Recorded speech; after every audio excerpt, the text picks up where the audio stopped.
It is always our pleasure. It's been a while since we've had our next guest on. The Hall of Fame quarterback, Kurt Warner, joins us here on the Arizona Sports Line. Kurt, good morning. How are you? Kurt! Good morning. How you guys doing? I'm well. Good. How deep are you into quarterback study for the upcoming NFL draft? I'm about 6 deep, so I've kind of gone to the top 6 guys by most people's boards. I've watched about 4 games for each of those guys. So, I'm pretty deep into it. I'm not a huge draft guy because I think so much of it is projection and we're just guessing.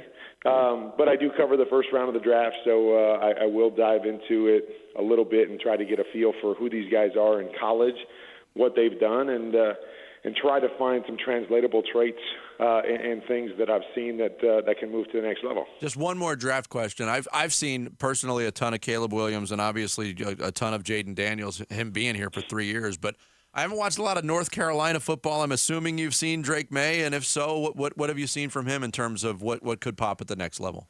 Well, I think what you see first and foremost, and really in a lot of these guys, is you see the physical traits of these guys. Caleb and Jaden are guys that very athletic, can create, can make plays with their feet, things that excite you, as well as, the ability to make every throw.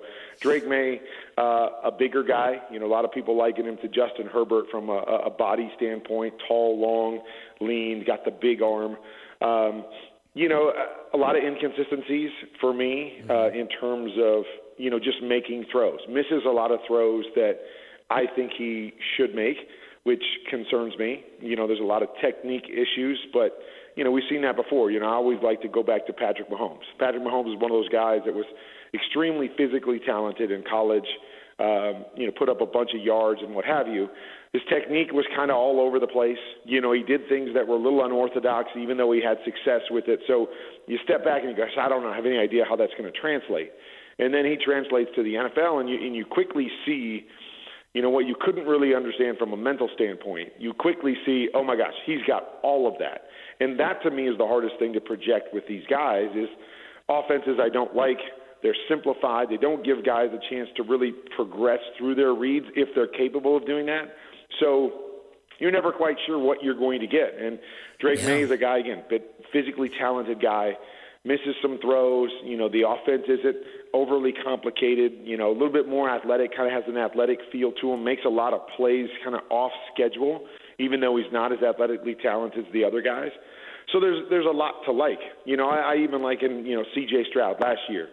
I think he's better in the pros than he was in college. And people are going to argue, well, he was great in college. Yes, he was great in college. That's not the point. The point is they're asking him to do different things in Houston in terms of processing, getting the ball out, ability to move his feet and eyes together in a quick manner, are all things I didn't get to see at Ohio State because they played more down the field, attacking and throwing, the bigger throws down the field, which are definitely translatable, but you didn't see that piece. And so it's hard to project that, whereas last year he was unbelievable. And, what you saw, I thought he was a top 5 quarterback in the league doing those things that we couldn't see in college. And that's where this thing gets so hard for me is you can only go on so much and you can only see so much, especially within these college offenses, to figure out whether it's going to translate and they're going to be really good at the next level. Now, Kyler Murray did a lot of good things last year. He showed some resiliency, some toughness, the ability to go under center and play traditional forms of the position. Did he show you enough to answer all questions? What do you think of the Cardinals quarterback moving forward?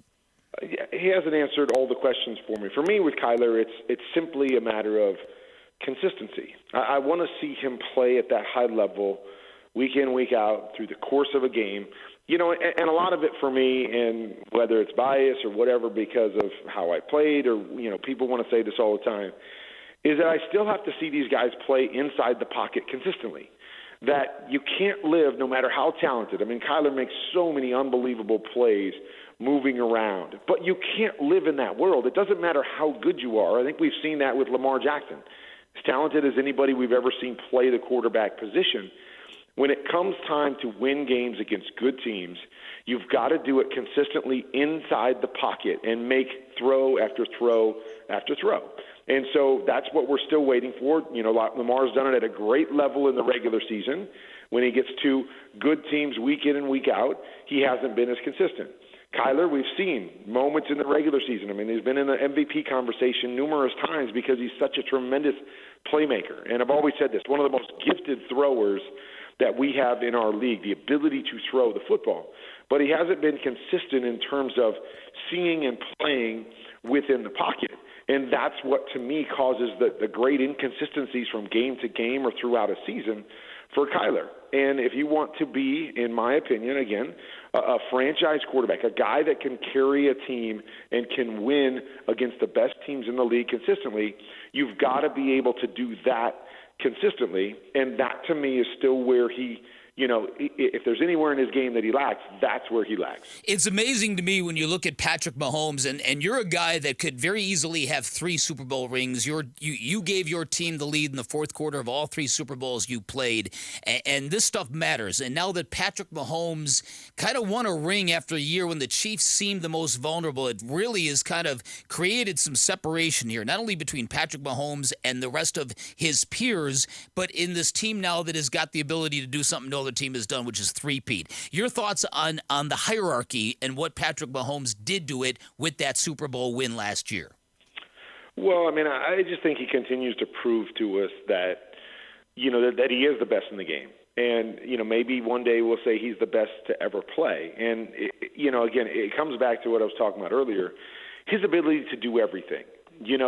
Everybody falls in love with the physical things that he does, and rightfully so because he's really talented. But where he wins games is mentally.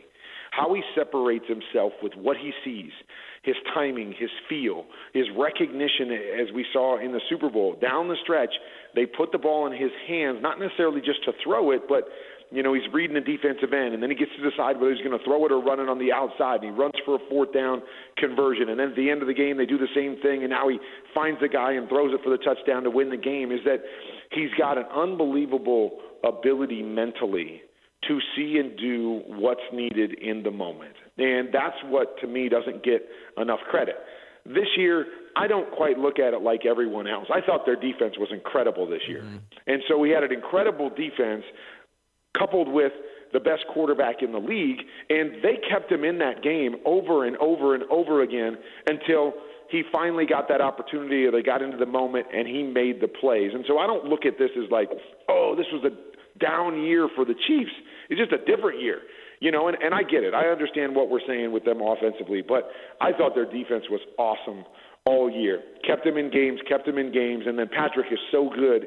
He's good enough to do what's needed to be done and not make the mistakes and mentally make the right play in the moment, which to me was kind of what Tom Brady was, is that he was always the best in the moment. And it's what always separated him in the biggest games, and that's what we're seeing from Patrick Mahomes. Kurt, it's always a pleasure to have you on the show. Thanks so much for making some time for us today. You got it, guys. Take care. Thank you. Kurt Warner, Hall of Famer, NFL Thanks, Network, Westwood One. Does it all. He joined us here on the Arizona Sports Line. Thanks for watching Bickley and Marotta. Click to see the latest Bickley Blast and hit the button in the middle to subscribe to Arizona Sports.